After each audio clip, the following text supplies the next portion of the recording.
وعلیکم، تو کیسے ہیں آپ سب لوگ؟ اب ہم اردو کلاس 5 پرانی موٹر پڑھ رہے ہیں۔ اب ہم کر لیتے توڑ جوڑ جوڑ توڑ۔ بدبختی، بخیل، دھواں، پرندہ، مردہ۔ پھر ہم کرتے الفاظ معنی۔ مردہ کا مطلب ہوتا ہے مردار، کا مطلب ہوتا ہے مردہ اور مرا ہوا۔ نظر بینائی، شے چیز۔ قلیل بہت کم، بخیل کنجوس، علیل بیمار، بدبختی بدقسمت، ناساز بیمار، حالت خراب، مطلب حالت خراب، بینائی نظر۔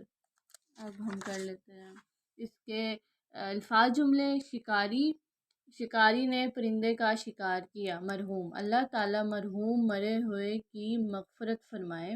مستقل، موٹر کی حالت مستقل خراب رہتی ہے۔ توانائی، اچھی خوراک کھانے سے جسم کو توانائی حاصل ہوتی ہے، وہی طاقت۔ عمر، موٹر کی بہت زیادہ عمر طویل ہے، طویل عمر ہے۔ اب ہم کر لیتے سوال جواب۔ نظم میں کس چیز کا ذکر کیا گیا ہے؟ نظم میں پرانی موٹر کا ذکر کیا گیا ہے۔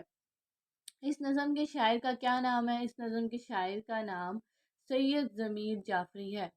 شاعر نے موٹر کو کس چیز سے تشبیہ دی؟ شاعر نے موٹر کو پرندے، مرحوم موٹر، غریبا چاک انجن، جیسے کالا مرغ سے تشبیہ دی۔ تشبیہ کا مطلب ہوتا ہے اس جیسا قرار دے دینا، اس جیسا کہتے ہیں۔ جیسے کہ اس کی موٹر خراب تھی تو اس نے کالا مرغ کے جیسے کہہ دیا کہ یار بالکل کالا مرغ جیسا ہے، غریباں چاک جیسا ہے، پرندے جیسا ہے، تو اس نے یہ ہوتا ہے تشبیہ۔ غریبا چاک سے کیا مراد ہے؟ غریبا چاک سے مراد پھٹا ہوا غریبان ہے۔ گھی کے کنستر میں کس جانور کا ذکر ہے؟ گھی کے کنستر میں کالا مرغ کا ذکر ہے۔